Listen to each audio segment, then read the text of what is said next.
Recording. Hey crew, this is Rebecca Kling, the Community Storytelling Advocate at the National Center for Transgender Equality, and this is the Tuesday, April 3rd, 2018 afternoon session on storytelling and media prep.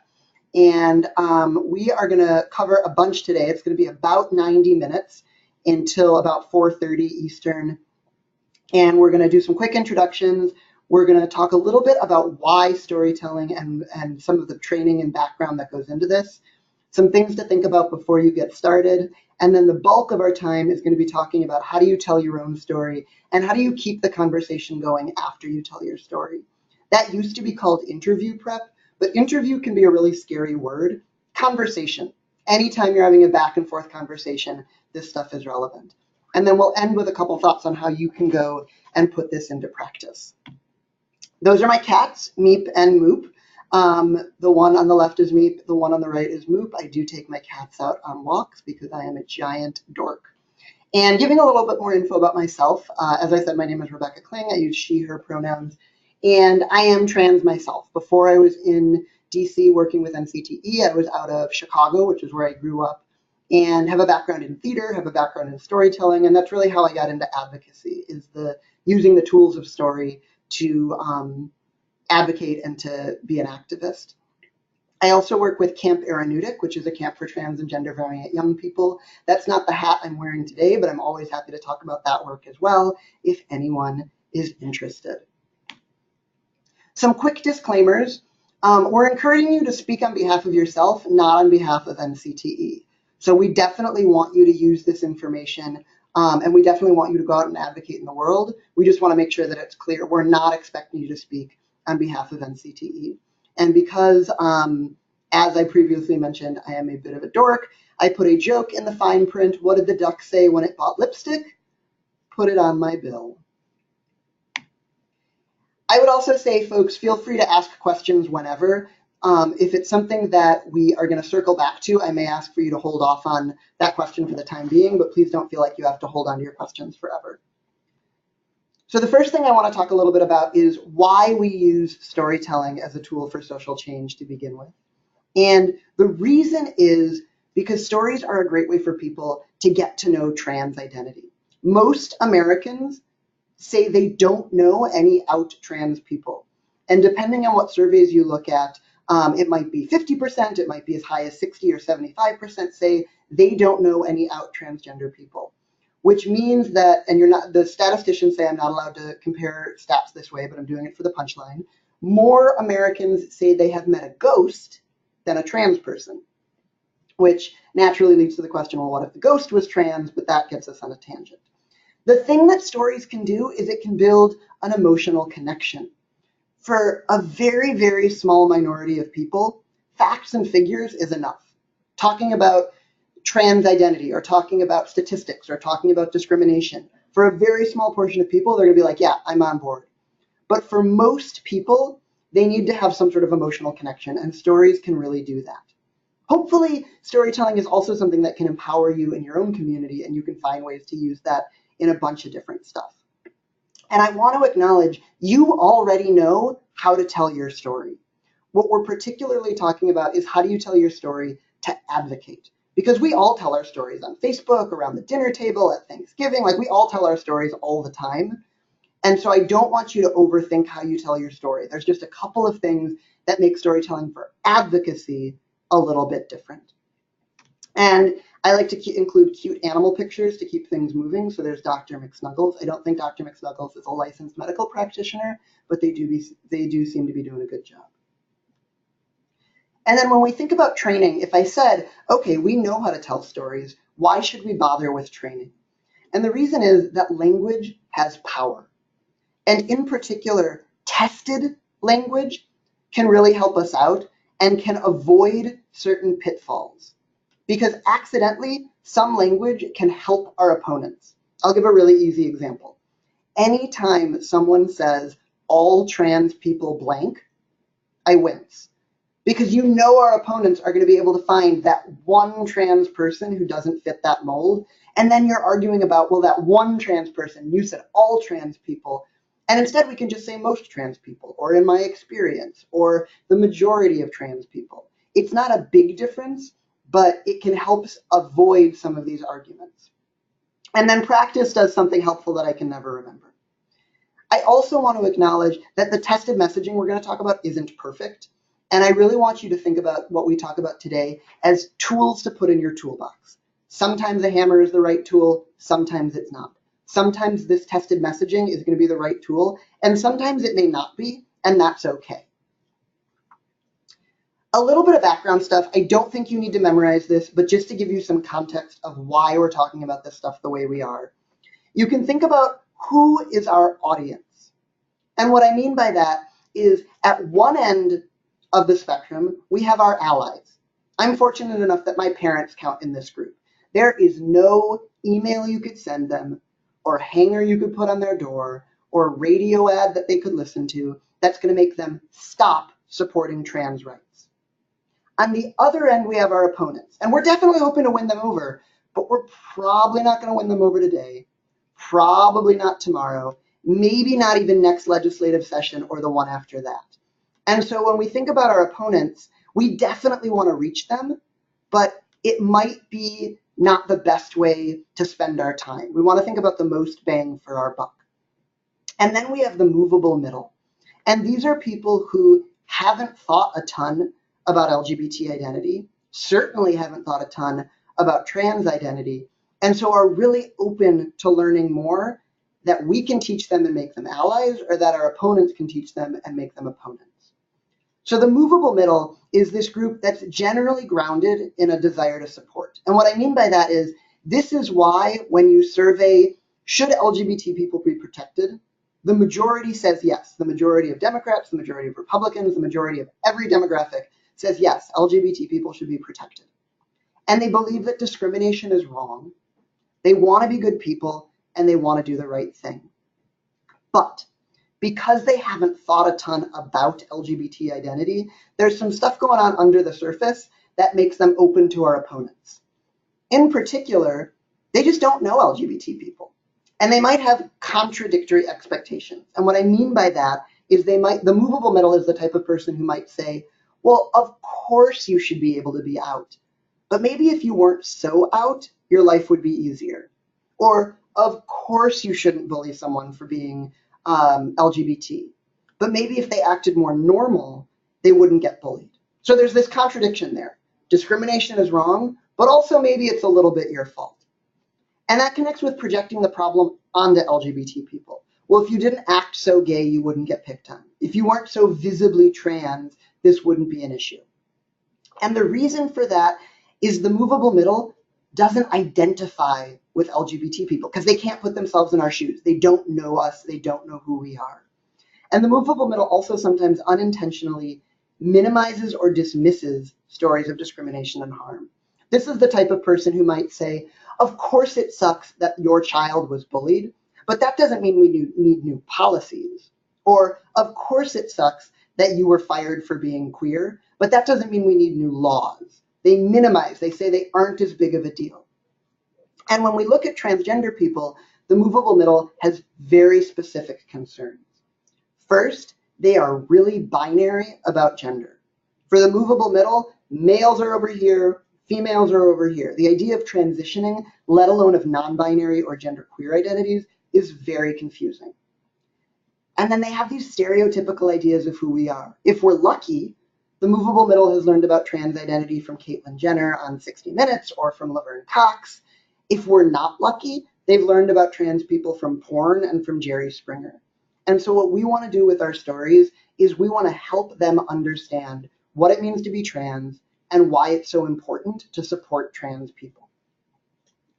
Any questions before we move on? I want to pause for a second. Again, I don't think you need to memorize any of that, but it can be helpful to have in the back of your mind, am I getting the good bang for my buck? If I'm talking to people I know are definitely my opponents, that might not be the best use of my time. I want to find that movable middle who I think we can reach. Any questions about that before we get into sort of the meat and potatoes, or the tofu and potatoes, tofu and veggie sticks? All right. There's a very suave puppy bringing some flowers. So before you begin, there are some things I want you to think about. And the first one is, whose story are you telling? For some of us, this might be our own story as a trans person, but it might be our child's story as a parent. It might be our community's story as an ally. And in particular, how are other people going to be impacted? And what I mean by that is, one second, I'm just making some notes about for future revisions. What I mean by that is, if I gave an interview and talked about my parents, they're probably going to see that and have some feelings about it if I said not nice things. Now, that doesn't mean we should censor ourselves or silence ourselves, but if I'm talking about coming out in an interview, I might text my parents, again, both of whom are really strong allies today, and say, hey, heads up, this interview's coming out. I talked about how great you are now. I also talked about how you struggled a little at the beginning. And so, especially if you are the parent of a trans young person and also have other children, you want to make sure that you sharing your child's story or your child sharing their own story isn't going to accidentally make your other family members' lives harder. Again, this doesn't mean you should censor yourself. It just means you want to be mindful of that. All right, I'm getting a 202 call, which is a little worrying because that's DC, but I guess they're going to have to live. All right. The next questions I want you to think about are, why are you sharing your story and what do you want from your audience? And these are the big difference that make sharing a story for advocacy different than sharing a story with friends or with family or for fun. Because when I'm sharing a story with friends, it's usually for camaraderie, or it's because I want to make them laugh about something silly that happened, or it's because I want their support for something hard that happened. But when I'm sharing a story to advocate, I'm sharing it because I want to change the audience and because I want them to do something. I need them to vote, or I need them to speak out, or I need them to write their legislators, whatever it is. And I can tell the same story to a friend asking for support and to an audience of Movable Middle asking for action. And the story itself can be the same. I might just need to tweak some things about it. So you really want to think about why are you sharing your story and what do you want from your audience? Something else that can be helpful is to think about shared values. And what I mean by this is, there are a lot of things that we all can connect about that sometimes our opponents pretend they own. So I'll give you some examples. Work values. Sometimes our opponents of equality will say, well, I should be able to hire whoever I want. And that's a work value. But we might say, okay, but I want to be judged on my job performance, not my identity. Doesn't that seem more fair? So that's something that I might be able to connect with my audience. There are American values where I might talk about, we all deserve a chance to pursue the American dream, or we all deserve to be able to live our authentic, free lives. Family values are a big one that our opponents use. And this is something where we can say, well, hey, trans people also care about protecting our families. We also care about safety. We also care about privacy. Similarly, personal and faith values are something that our opponents sometimes use. And we can still say, I'm a person of faith and this is important to me too. And that might be, it's not for me to judge. That might be, we're all God's children. That might be the golden rule. And last but not least, talking about privacy and safety as being important to everyone, not just important to the opponents of trans equality. Again, I don't think this is something you need to memorize, but these are the types of things that can be helpful to think about as like spice to sprinkle on your story a tiny, tiny bit, because they can help you connect with that audience. And I'm going to give examples of how you can do that. As a reminder, I'm also going to email out this slide deck, so please take as many notes as you want, but I'll also email the PDF. A couple of notes on language before we really get in. We all know that language is different depending on who we're talking about. The age of the speaker, the age of when someone transitioned, someone's age or race or class or background is going to mean that they use language differently. And if I'm talking to a group of high schoolers, I'm probably going to use different language than if I'm talking to a group of teachers, probably going to use a little different language than if I'm talking to a group of parents, probably going to use different language than if I'm talking to a group of legislators.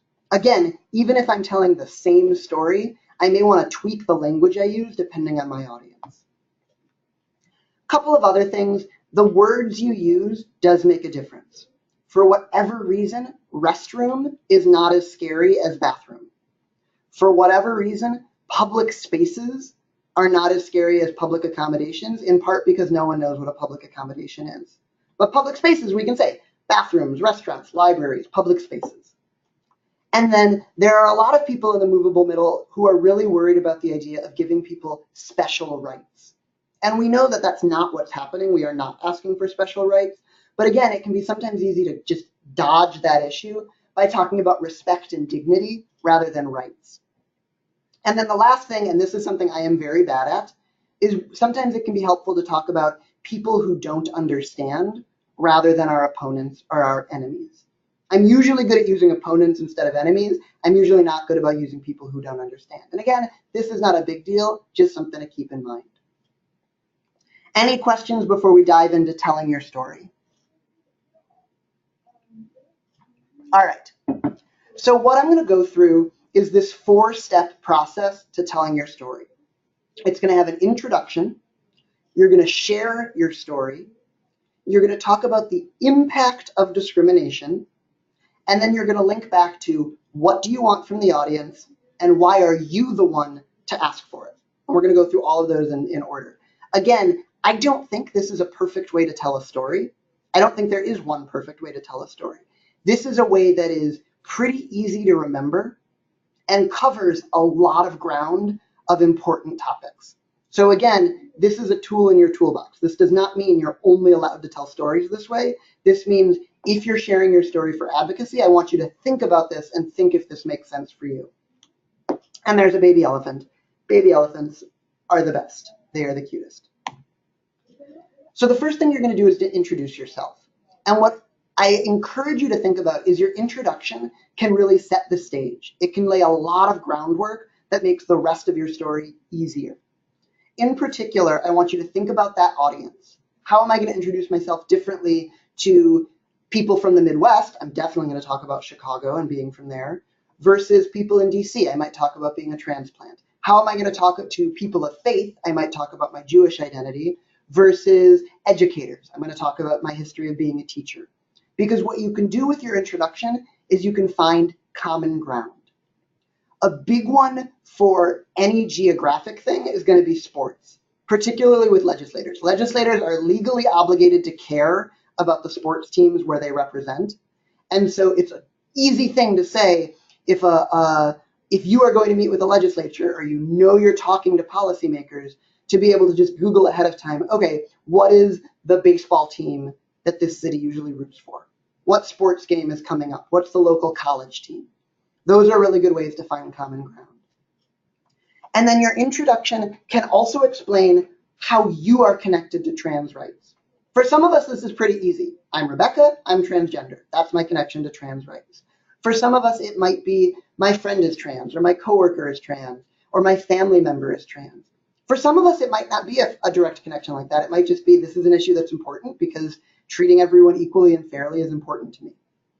And then the last thing your introduction can do is define your terms. Because what we know is that there are tons and tons of people out there in that movable middle who just are shaky on language. They're not quite sure what transgender means. They're not quite sure what transitioning means. They're not quite sure what it means to be a trans man or a trans woman. They're very confused about non-binary identity.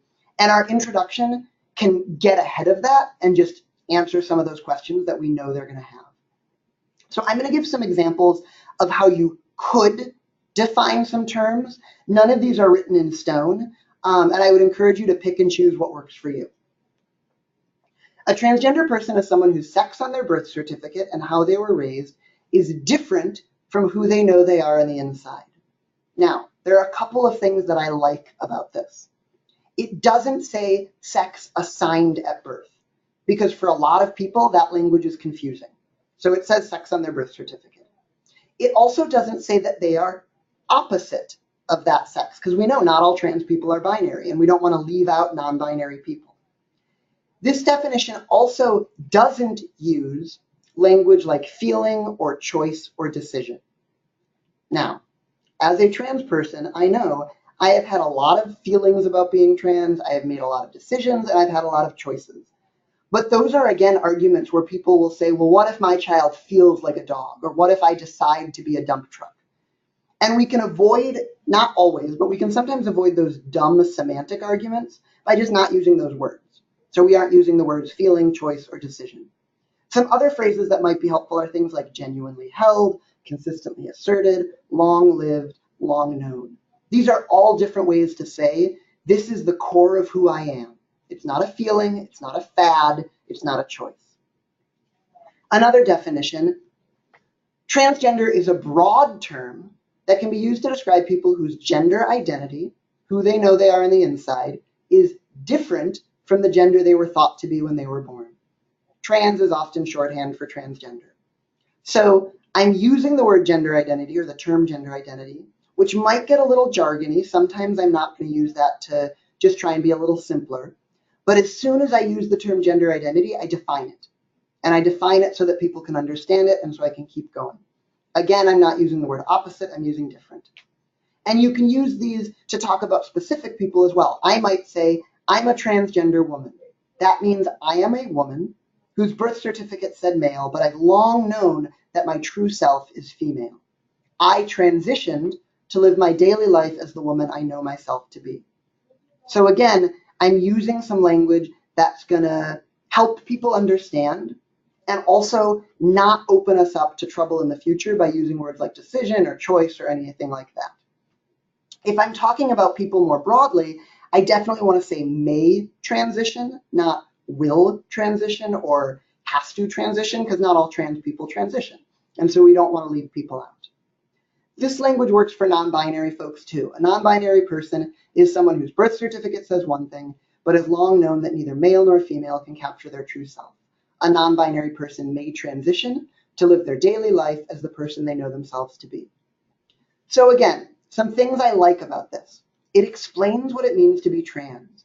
And we know if we don't give this explanation, if I just say, I'm Rebecca, I'm a trans woman, and I don't go further, I don't say, I'm a trans woman, which means my birth certificate said male, and I've always known that female was who I am inside. If I don't give that explanation, there are going to be people in the audience who, as soon as I say I'm a trans woman, they go, wait, does she want to be a woman? Is she really a man? Wait, if she wants to be a man, though, why is she wearing makeup and earrings? And I'm confused. I don't know what trans woman or trans man, and we've totally lost them. And so we can, again, dodge that trouble spot by explaining, I'm a trans woman, which means. I'm a trans man, which means. I'm a non-binary trans person, which means. This language also says being trans is fundamental to who I am. Not a decision, not a fad, not a choice, not a whim. Couple of other example language. I'm a transgender woman. That means my birth certificate said male, or I was born male, or I was raised a boy, or the doctor said I was male. But I've always known that I was a woman. I transitioned from male to female to live as the woman I know myself to be. Again, I'm giving that direction of transition, male to female.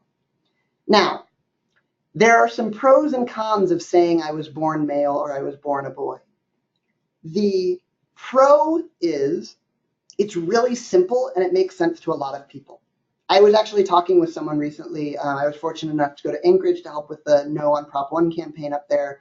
And I was talking with a movable middle voter who I said, I was thought to be a boy at birth. And she jumped on that and she said, no, you were a boy at birth. If you had a penis and you had testosterone, you were a boy at birth. And I don't agree with her. I also didn't want to get into that fight because I would much rather talk about, okay, yes, I was a boy at birth. Can we protect me now with non-discrimination protection?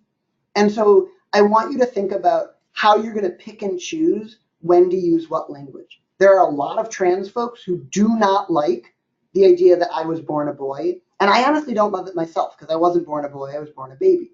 But I will sometimes agree to not have that argument so I can move on and get to the important stuff, which is supporting trans people. Any questions about that? That's one of those places where I really encourage you to think about what's going to be right for yourself and find language that works for you. All right, I'm going to give a couple of examples.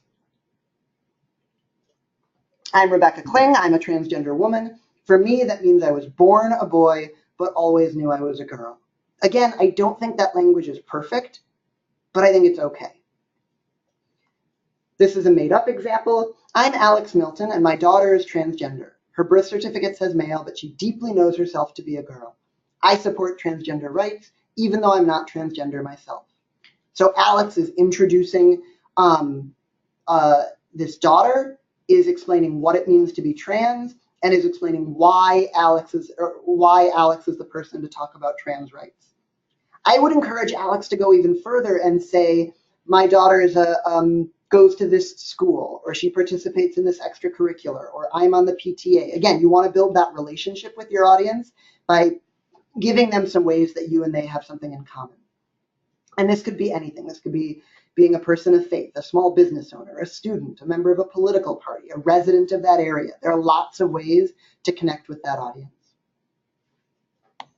And there's a polar bear. So you've introduced yourself, you've explained a little about what it means to be transgender, and now you're getting ready to share your story. Some things to think about with that. First, you want to pick one story.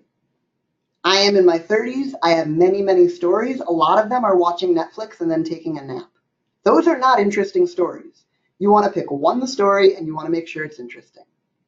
You also want to think about how that story is going to sound to people who've never heard it before. I bet there are stories that we all have that we tell over and over, that we tell when we see our group of friends, or we tell the same story when we see family members. You remember that one Christmas where, you remember that one Thanksgiving where, you remember at prom when so-and-so did such and such. But if they've never heard the story before, I want you to think about, okay, are there details that I usually leave out that I need to include for this new audience? I also want you to think about the idea of show, don't tell. Is anyone on the call familiar with this idea? Anyone want to take a stab at explaining what show, don't tell means?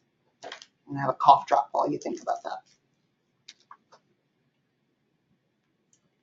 Okay, the idea of show, don't tell is something that people talk about in screenwriting, in playwriting, in writing books, in writing newspaper articles. If I'm hungry, I could just tell you I'm hungry. Or I could show you by saying my mouth is watering and my stomach is rumbling and all I can think about is food. Now, I never said the word hungry, but it's really clear what's going on. And there are some language that we use in community that not everyone understands. In particular, discrimination and bullying, allyship and support. Those are words that we sometimes use in community that people outside of our community don't understand why they're so important. I'll give you a specific example. There is a big difference between saying my child is experiencing discrimination at school and saying my child is being picked on by other students, the teacher is not intervening, and the teacher is contributing by saying my child is dumb. That is explicit and specific. And what I want you to think about when you're telling your story is how can you be explicit and specific? It's not just that you experienced support, it's here's what my boss did. It's not that you experienced discrimination, it's here's what my family did, to really help your audience understand.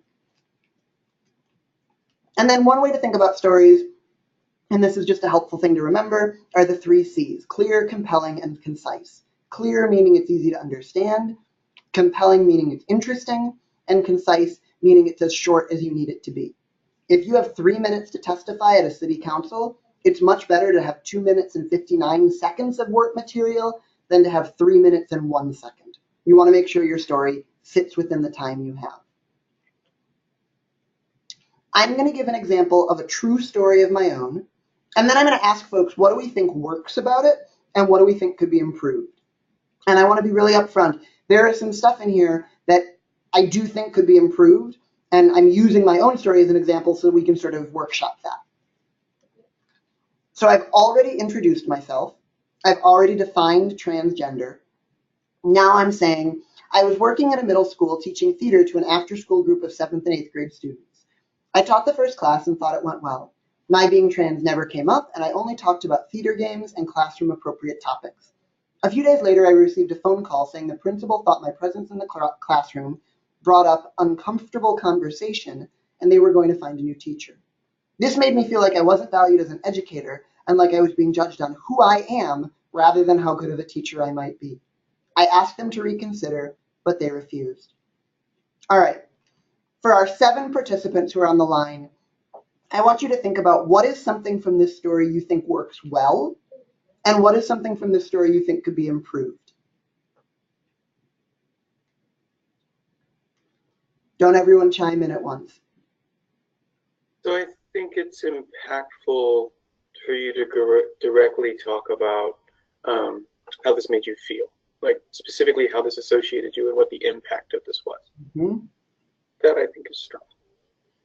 I absolutely agree. And we're going to talk a little bit even more in the next section about what is the impact of that discrimination. So yeah, I'm starting to get into that. What else do people either think? Please. Sorry. I agreed. I think that the impact is really well done, but I think that the intro could be a little bit more detailed and like where were you teaching middle school, like, and just dive more deep in the details there. I absolutely agree. I could give some more details. One of the things that I should probably do in this story is talk about my history as a teacher. So to say, like, I have some qualifications for this. Something else that I would think about changing, I don't know that being trans is not a classroom appropriate topic.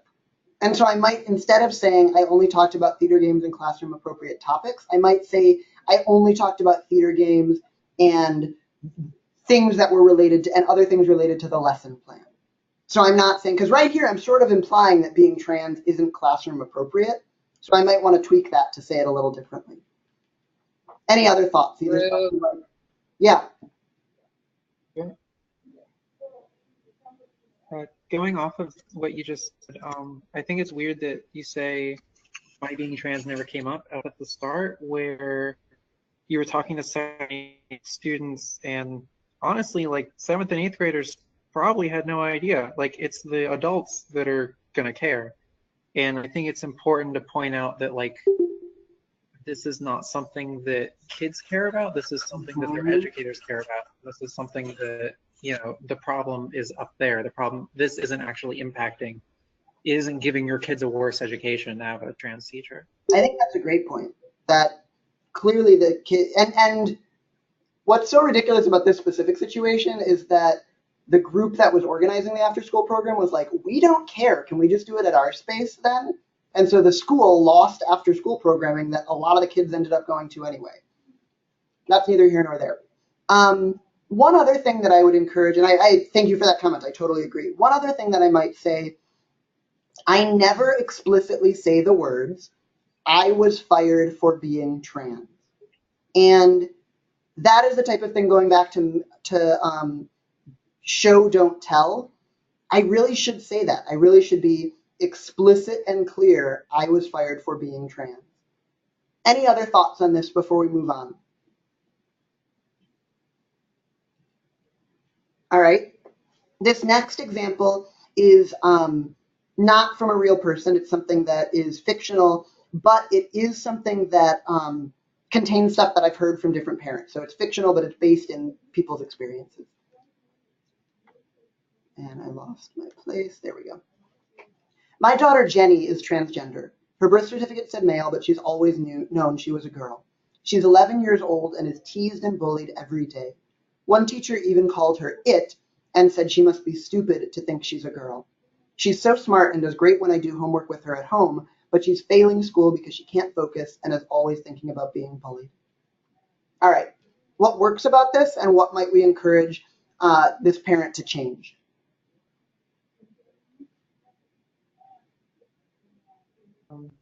I like the introduction, and I like that it's showing the impact it has on her life, and it's actually harming her education. I think the problem that stands out to me is using the word bullied before defining it. I think a lot of people hear bullied and they think other kids in class. And just speaking from personal experience, when I think of being bullied when I was in K-12 education, I'm thinking of teachers and I'm thinking of police officers. And that's not that's not what pops into most people's head when they hear that word. So I absolutely agree. I think the example of a teacher discriminating against a student is really, really powerful. But maybe to reorder it or maybe to use language a little differently, I agree. The other thing that I think could be tweaked about this is the line, "She does great when I do her homework with her at home," is just awkward. Like, I think there's just a better way to say that sentence. She's so smart. She does really well on homework, but it's just sort of phrased awkwardly right now. Any other thoughts, either things we do like or things that could be pushed more? One thing I might say. Oh, yeah, go. I really like the structure. I think it's set up really well. Again, that one sentence is kind of awkward, but like the last one, I think more details, I mean, give more opportunities for the audience to connect to it. But I could probably say that for every single example. All of these examples are way too short, so I would encourage a lot more details. The last thing I would say is I really like the comparison, and this is true for a lot of trans folks, where there's when we are supported, we do really well, and when we're not, shocker, we don't. And so I really like that this parent is giving that contrast. It's not that my child can't do this work, it's that the environment isn't supporting her. And so saying, she does her homework really well. When we work on stuff outside of school, she totally gets it. It's the school environment. Any other thoughts before we move on? All right. These next two examples would need a lot of work. And so again, I'm going to ask, what feedback might we give? These are totally fictional. You're not going to hurt anyone's feelings. My parents are the worst. They're both jerks who don't love me, and I keep telling them I'm a boy, but they call me by my old name and misgender me every day. I can't wait until I'm old enough to move out. And the second example, I transitioned at work last year, and my boss has been a total asshole about it. I'm a great worker, but I'm judged because I'm trans. So what feedback might we give these two storytellers? Either one of those two stories actually talk about why the boss is a total asshole or why the parents are the worst. Yeah. So there's no like name calling in there's no connection. Absolutely. There's some name calling, but not really evidence. It also sounds more like this is just them venting to someone rather than sharing their actual story. So if they were sharing their story, I think that they would need, I mean, again, it would need to be more detailed and more than just 3 or 4 sentences and to actually go in depth. And this is why those questions, why are you the one to tell your story and what do you want from the audience? That's why they're so important. Because I could say to this person, it sounds like a teenager, I could say, okay, what do you want from your audience here? And if the answer is, I want them to understand what it's like to be a trans teen, I can then say, okay, I don't think this does that. Here's how we can make it better. Here's how we can make it stronger. Similarly, I assume this person is saying, I want people to understand not to discriminate against trans employees. That's not what this is doing right now. And so it's not that it's bad, because again, I don't think there are bad stories. It's that it's not going to have the impact you want. Any other thoughts about these? I think everyone's called their parents the worst at some point. Everyone's called their boss a total asshole at some point. So it really opens it up to the criticism of like, why should you get discrimination protection when everybody has felt this way? Right. Like, what's the difference? And that's where those examples are so important. For the young person, it might be talking about how siblings are treated differently than how I'm treated, or it might be about again, thriving at school. Maybe this teen is really supported at school and not doing well at home. And for the employee, for the second example, giving those examples of my performance reports were all really great and suddenly they tanked when I transitioned, or customers give me really good feedback, but my boss doesn't agree, or my coworkers all really think I'm doing a good job, but my boss who doesn't work with me says I'm doing worse since I transitioned. So again, teasing out those details. What are the examples? Any other thoughts before we move on? And this is the kind of stuff I'm always happy to do with people. I may not have time always to do sort of intense one-on-one feedback, but I'm always happy to brainstorm and go over stories and think about what's effective and what can be pushed further.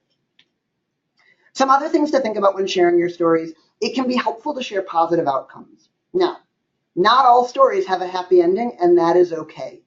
But sometimes, even if a story does not have a happy ending, it can be helpful to have an if-only moment. So thinking about my story of being fired, I might say, if only the administrators had been willing to sit down and talk this through. If only the teachers were willing to learn a little more. If only there was stronger policy in that district. So again, it doesn't mean that every story needs to be a happy ending, but to give your audience a way to say, oh, well, this could have gone differently and could have gone better. Again, trans identity may be new to your audience, and I really don't want people to get frustrated with that from getting questions, and we're going to talk about handling questions in a bit, or just by having to explain stuff that you don't want to explain. And that goes back to, what do you want from your audience? And sometimes it requires that explanation. And then the last thing is, it can be really powerful to just own this stuff can be weird and confusing. So sometimes I will say, I've been thinking about this stuff my whole life, and I still get language wrong sometimes. Because again, I don't want to give permission for the audience to be a jerk, but I want to give the audience permission to not know everything immediately, because no one knows everything immediately.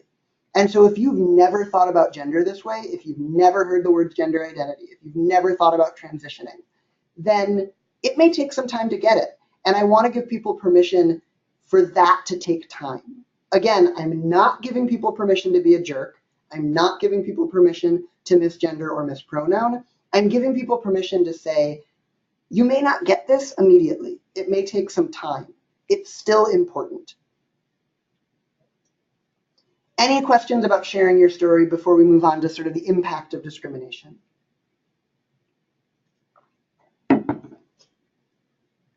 All right. So what this is it is connecting the dots for your audience and giving those specific examples. This is also a great place to maintain focus, to really say, this is why this is an issue. And it might be a place to get into those shared values sometimes. Again, those are like spices. I don't think they're super important, but they can be helpful. So going back, those shared values are things like work values or American values or personal faith values, that sort of thing. And I'm going to give some examples of how that might function.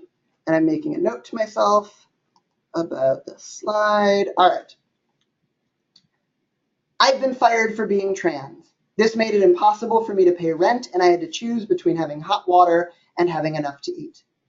Anti-transgender bullying has made my transgender son too scared to go to school. His teachers tell him he's a freak and don't stop other children when they tease or bully him. His grades are dropping, and I'm worried he will fail his classes. My transgender friend is terrified of police targeting her because she's transgender. Last month, she was stopped 5 times on the way home from the train just for being trans. So these are all connecting the dots and saying, this isn't just hurting my feelings, although that's important too. Here's what it's doing. So you really want to connect those dots. And for me, I was fortunate enough that the job that I lost was a part-time side job. It was not a primary source of income. So I don't want to lie. I don't want to say, from that first example, I couldn't pay rent after I lost this job. That wasn't true. What I do want to say is, fortunately, this wasn't my only source of income. But if it wasn't, if it was my source of income, I might have been hard to pay rent, or I might not have been able to afford as much food that month. So I'm really spelling out, this is what the discrimination does. This is its impact. It might be language like, this, the result was, or all of this means that, or in the end, here's how it turned out. It's a way of helping your audience understand and connect the dots of discrimination isn't just about people's feelings. Again, that's important too, but it's about the impact of making it harder to pay rent, making it harder to pass classes, making it harder to get home at the end of the day. And you want to be explicit there too.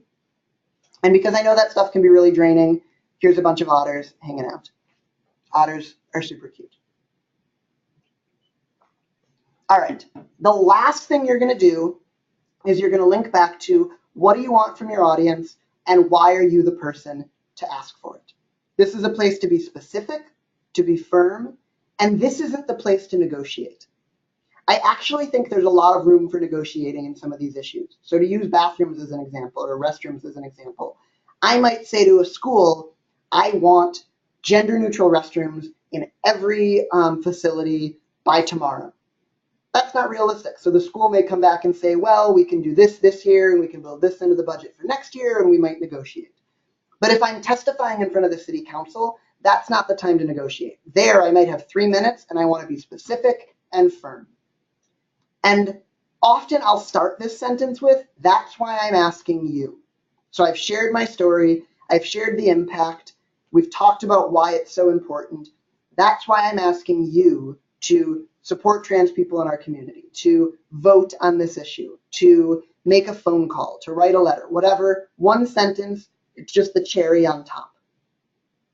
So how do you put that all together? I'm going to throw a bunch of text up here that I'm not going to read.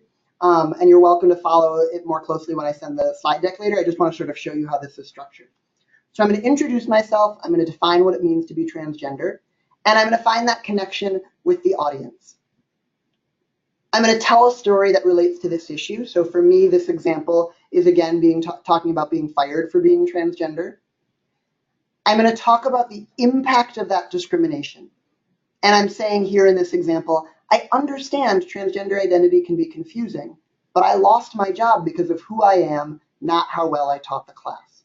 So again, I'm giving the audience permission to be a little confused, but not giving them permission to be a jerk. And then I'm going to link back to my why. And depending on the situation, I may tell the exact same story, and in one place I might end it with, that's why I need you to vote on these non-discrimination protections. And in another place, I might end it with, and that's why we need to educate teachers better on what it means to be transgender. And in another place, I might end it different. So the same story can be used with different audiences to ask for different things. Couple of other notes about public speaking. You want to rehearse. I promise, rehearsing will help. This could be in your car while you commute. This could be in the shower. This could be while walking the dog. This could be calling me up or scheduling a phone call with me and rehearsing on the phone or on Skype. Rehearsing is going to help, I promise you. I also want you to think about your body language. First and foremost, keep breathing. It's only going to help. Oxygen is only going to make your life easier. And think about eye contact. It doesn't mean you need to have perfect eye contact, but you should be rehearsed enough so that you're not just reading from a page the whole time. You want to be rehearsed enough that notes are okay, and I'm going to talk about that. Notes are great, but you want to be able to look up from them and connect with your audience. And then I also want you to think about posture and thinking about how you're presenting yourself and the difference between, again, that sort of slouching looking at the page versus upright looking out. As I said, it's okay to bring notes. I'm using notes right now in the PowerPoint that I'm using. I use notes when I speak in front of audiences. I use notes sometimes when I perform. I use notes. Notes are okay. You just want to be comfortable with them so you're not just reading from the page. I also want to briefly talk about self-care. And the thing that I think we forget about is that self-care is important before, during, and after. It's not just something that we want to remember at the end. So I want you to think about who is going to rehearse with you, who is going to have your back, who's going to be at the meeting that can give you the thumbs up from the audience. And then who are you going to talk to afterwards to get a drink if it didn't go well, or maybe to get a drink if it did go well? Who are you going to celebrate with? Who are you going to commiserate with? How are you going to take care of yourself? A little bit of review. We talked about that way of sharing a story, which again is not the only way to share a story, but is one way to share a story for advocacy. We talked about getting ready, of rehearsing, of having that support network. Something we haven't talked about that I would encourage people to think about is, what are your social media privacy settings? What can people find if they Google you? That sort of thing. And then, am I ready to go public? Am I okay if this gets picked up tomorrow and is in the newspaper? Am I okay if one of my friends shares this on Facebook and all of my family sees it? And if the answer is no, that is okay. You just want to know your boundaries. And then we also talked a little bit about other tips and tricks about body language, about naming confusion, about avoiding insider jargon, and that you are allowed to say no. Yeah, I know I thought I was going to be able to do this. I actually can't speak in front of this audience today. I know I talked to that one reporter last week. I can't talk to a reporter this week. You are allowed to set your own boundaries, And I highly encourage you to think about that before you start doing some of this advocacy. All right. Any questions before we get into interviews and conversations? And while people think about that, here is a cat in desperate need of belly rubs. I just want to thing with the rehearsing for speeches is I really like doing teasers, and they feel a little childish to do them before a speech, but I found that I tend to stumble over words and sort of slur words together, and when I do the tongue teasers beforehand, I don't do them as much. So I'm talking about like Peter Piper picked a peck of pickled peppers and like stuff like that, and it actually I really, if I record myself and play it back, I can hear a difference. Thank you. I love that. And as I said, my background is in theater. I am happy to talk about tongue twisters. I can think of some that are clean, and I have a couple, if you're looking for some dirty tongue twisters and vocal warms, that I am happy to share as well. So thank you. Yeah, I love that, Miranda. Other questions or thoughts before we move on? All right. So you've had this conversation, you've shared your story, and someone wants to keep talking. They want to interview you, maybe they're a reporter, or maybe they're just someone who is another parent or is another community member and just wants to go out to coffee and learn a little more. That is different than sharing your story, because sharing your story is sort of this rehearsed thing that you do in front of people and then you're done.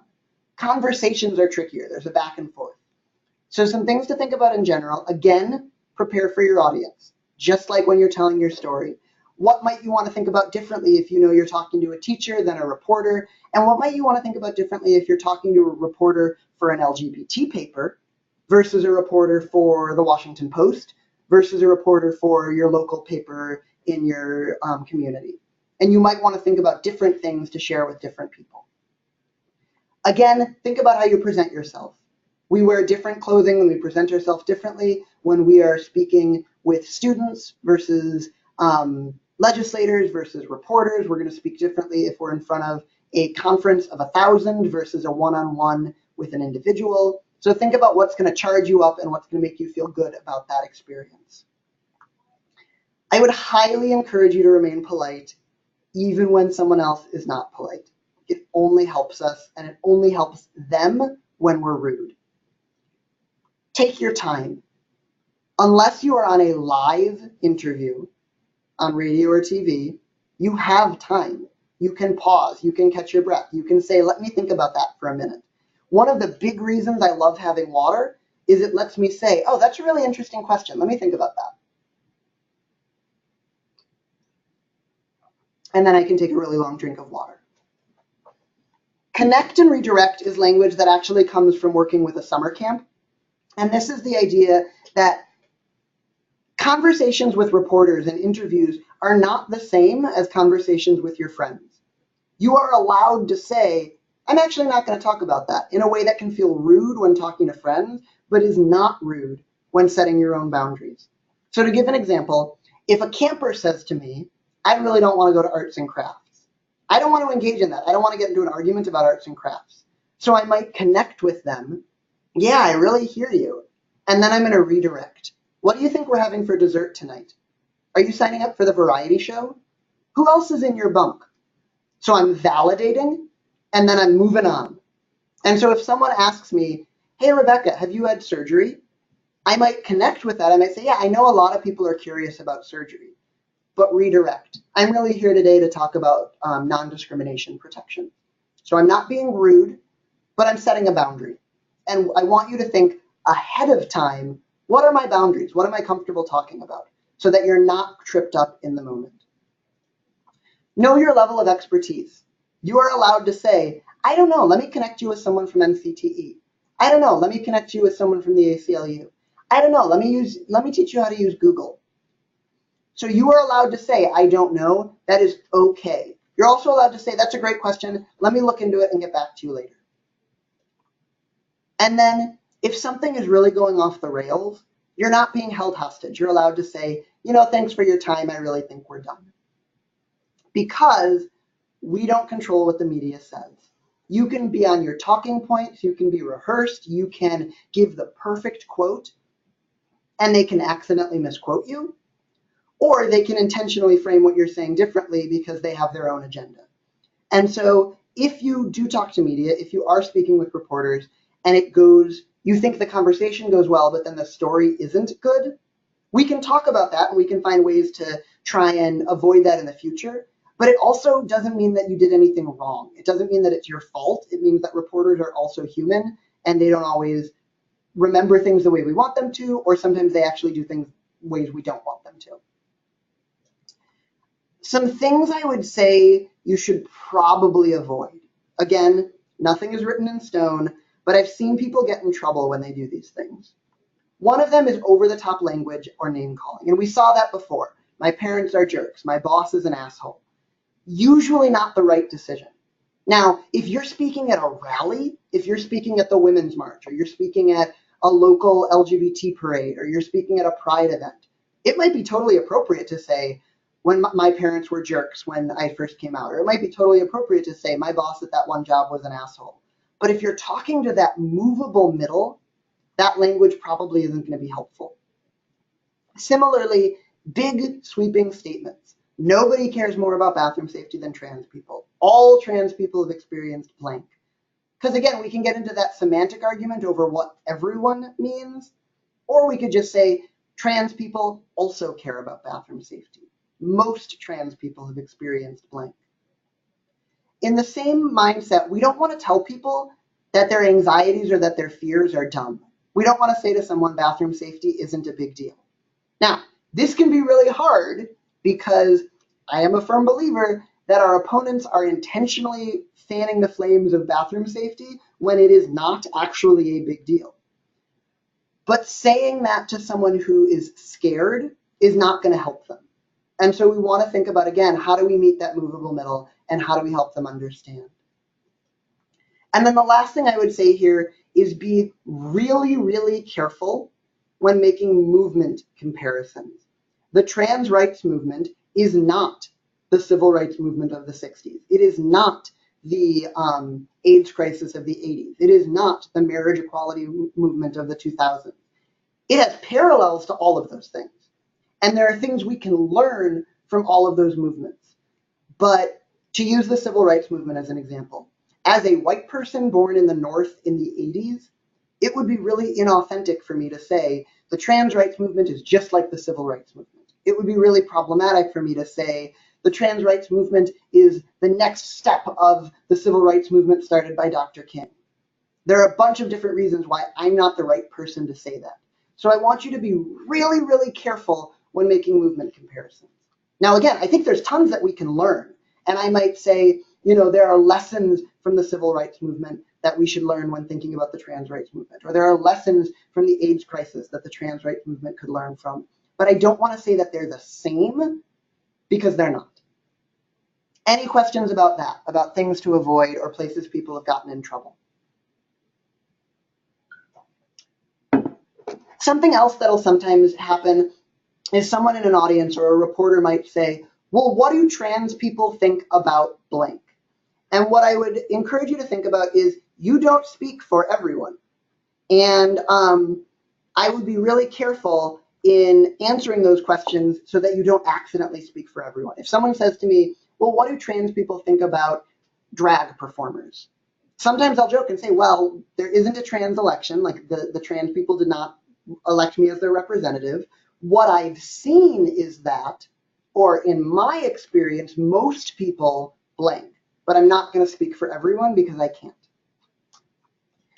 All right, so you've done your rehearsing, you've done your prep, you've talked with me or you've talked with other people, you've looked into who the reporter you're speaking with is, and then they still ask a really difficult question.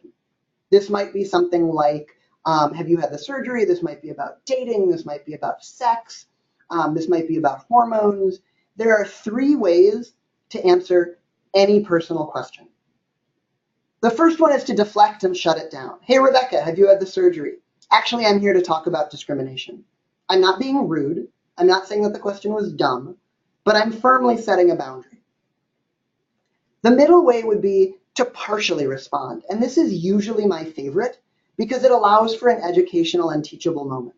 Hey, Rebecca, have you had surgery? well, there's actually a lot of surgeries that trans people can have, and some trans people do have surgeries, some trans people don't. I'm really here today to talk about non-discrimination protections. So again, I'm not answering the question, but I'm giving a little bit more information. Some trans people do this, some trans people do that. Because a lot of the time when people ask rude questions, what they really are trying to ask is, how does being trans work? And we can do a great service as educators and as advocates to help them understand a little more, even though we absolutely should also set our own barriers and boundaries. And then the last way would be a full response. Because if that question is coming from another trans person, or if that question is coming from someone who I have an existing relationship and am comfortable with, or if that question is coming in a place where I've explicitly said, hey, my educator hat is on, you can ask me whatever you want, maybe it is appropriate and say, hey, Rebecca, have you had surgeries? In fact, I have. I had gender reassignment surgery. I went to Dr. McGinn, north of Philadelphia. I had a good experience. And depending on the situation, I may be comfortable sharing those things. So I'm not trying to say you should always answer or always not answer. I'm saying you should think about what your boundaries are and how you want to respond. So let's go through those again. Have you had the surgery? What's hormones? Are you on hormones? What's dating like? Actually, I'm not here to talk about that. I'm here to talk about discrimination against transgender people. Again, I'm being polite, but I'm shutting it down. I might also say I usually keep medical information private between me and my doctor. Again, I'm being polite, but I'm shutting it down. If I'm partially responding, I usually answer some transgender people blank, while others blank. But here today I'm here to talk about whatever this issue is. So again, I'm not being rude. I'm not saying it was a dumb question, but I'm not answering it either. And then depending on the situation, I may choose to answer it. And I want to have an idea before I go into the conversation whether or not I think I'm going to answer it. If I'm talking to a reporter, I want to think beforehand, okay, if they ask about surgery, yeah, for this story, it is okay for me to talk about it. Or for this story, I really don't want to talk about it. If they're asking me about what my given name was, what my birth name was, I'm pretty across the board not comfortable sharing that, but I want to have that answer ready so that I can explain why and so that I can help them understand. And this is my favorite photo in the slide deck. The Oregon Zoo took one of their elephants around to meet other animals. So here is the Oregon Zoo's elephant meeting a seal. Any questions about those deflect, partially deflect, or respond before we move on? All right. This last chunk, I'm going to give some talking points about different issues. You don't need to memorize these. Again, I'm going to email out the slide deck. These are different ways that we can talk about some tough topics that I would encourage you to put in your pocket or put in your toolbox to use when they come up. So bathrooms are a big one. Transgender people are part of our workplaces, neighborhoods, and communities and need to be able to use the restroom just like anyone else. So again, I'm using restroom there instead of bathroom. And I'm saying we're here too. It's not that we deserve more rights. It's not that we deserve extra or special rights. We all need to go to the bathroom. Another one might be talking about the impact. Barring transgender people from public restrooms means we can't go to work, to school, or participate in public life. Again, I'm giving an example of why this is a big deal. And then I might also say all of us, including transgender people, care about safety and privacy in restrooms. So again, I'm using that value idea of safety and privacy and saying that this is everyone, it's not a me versus you. Another one that can sometimes come up is about protecting women and children. And there are a bunch of different ways to answer this. So I'm going to give a couple of examples and encourage you to think about what's right for you. So I might talk about my own experiences. As a transgender person, privacy and safety are important to me too. So again, I'm saying we're in this together. It's not us versus you. If I were forced to use the men's room, it would put me in danger and make others uncomfortable. I live every day as the woman I am, and that's why I should use the women's room, which matches my gender. So again, I'm agreeing that privacy and safety are important, and I'm also saying that I deserve to be part of that conversation. Another possible way to answer is to appeal to authority. And what I mean by that is over 300 groups working against sexual assault and domestic violence signed an open letter saying protecting trans people and protecting women and children can and should go together. And one of the things that can be helpful about that is you can say, okay, I understand that fear. We absolutely want to protect women and children. And that's one of those places you may need to give a white lie because I don't totally understand that fear. But we can say, I understand that fear. This is about protecting women and children. Groups doing that work, groups working against sexual assault and domestic violence, agree across the board, this isn't the way to do that. Kicking trans people out of restrooms is not the way to help women and children. And that can sometimes be helpful. And I'll email you the link to that open letter because it is cool to see all of these different groups that signed on. And last but not least, hey, trans people are women and children too.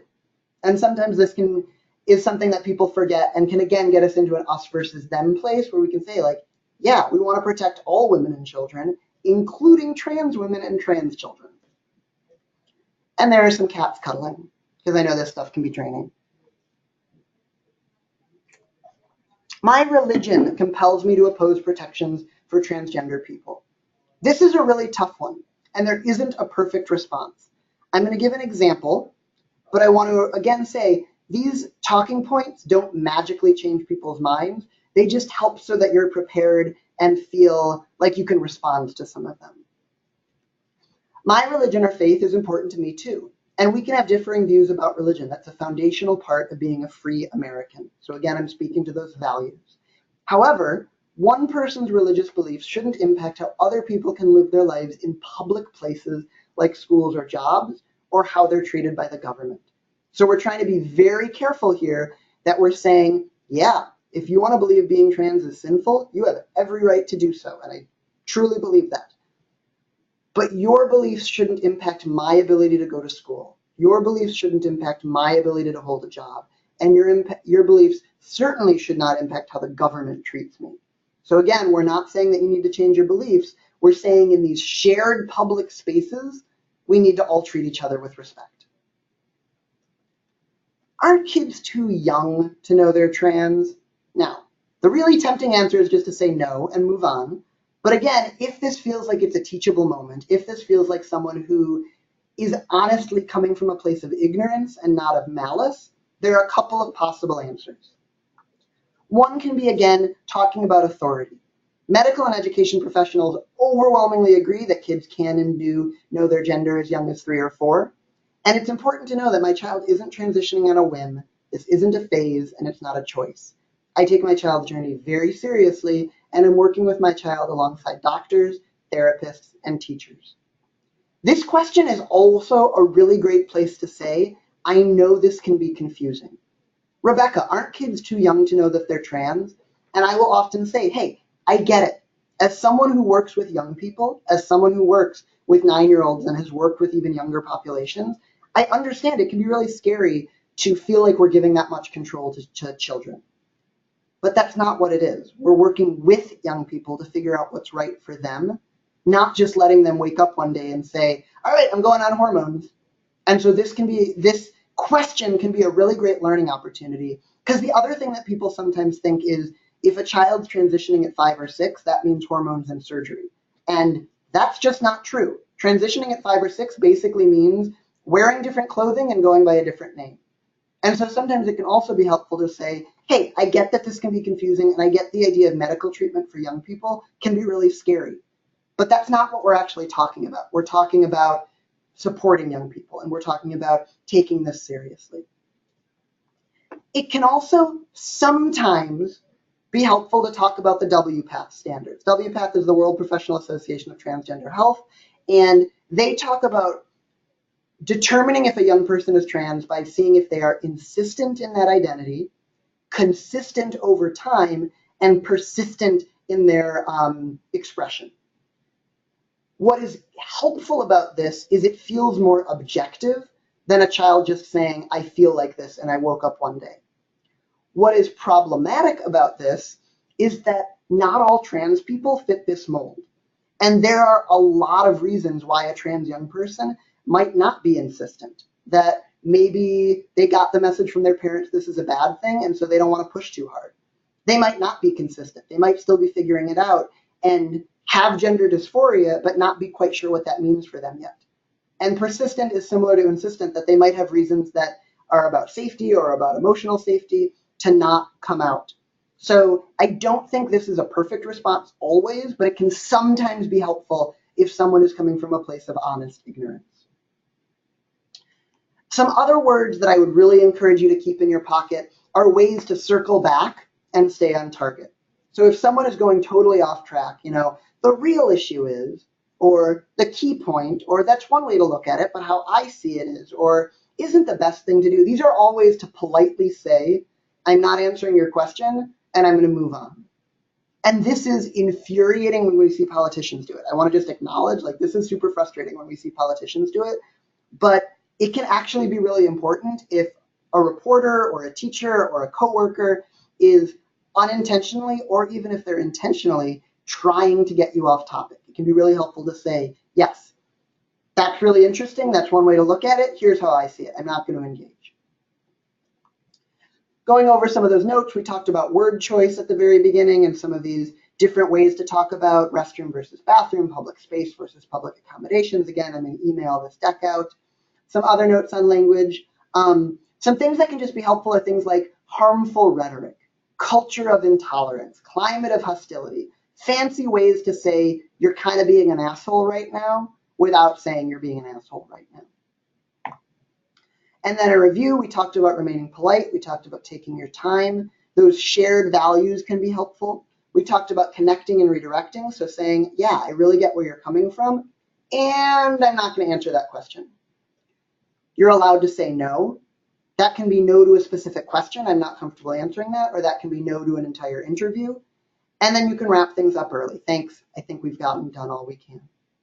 I am always happy to practice this stuff. And if you know you're going to have an interview, we can hop on the phone or hop on Skype and do some interview prep.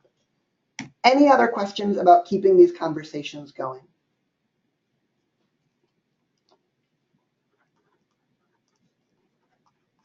All right, so I'm going to finish off talking a little bit about putting it into practice. So again, we talked you're not NCTE representatives, you're speaking for yourself, and there's a giraffe. And then there are different ways you can get involved with NCTE. So you can go to transequality.org, and in the upper right, there is a share your story link. And that will send your story to myself in the Outreach and Education Department to see if we can find ways to help you get your stories out into the world. You can also always write for NCTE's Medium page. You can write op-eds, and those are different things that we can help with and try to place. I can't promise that we can place them, but we can certainly brainstorm and try. And I have some resources on how you can pitch your stories out as well. And then something else I would encourage people to think about are ways to have meetings and conversations in your community. Are you able to have a conversation with a teacher or a principal at your child's school? Are you able to have a meeting with a state official at their office? Are you able to write something to a newspaper that didn't do a good job covering and tell them why, or that did do a good job covering and tell them thank you? There are all sorts of different ways that you can get involved, ranging from sort of low-key, low stress to big visibility and usually big stress. So I want to encourage people to think about what they feel ready for and what NCTE in general and what I in particular can do to help get your stories out into the world. We have some time, so if there are any other questions, I'm happy to keep chatting, but that's the end of our webinar, so I do want to thank everyone for coming. Again, my email is rkling@transequality.org, rkling@transequality.org. I am always happy to continue these conversations or to brainstorm or to find other resources. So I'm going to stop the recording, and we have about 10 minutes if anyone has any other questions that they want to bring up.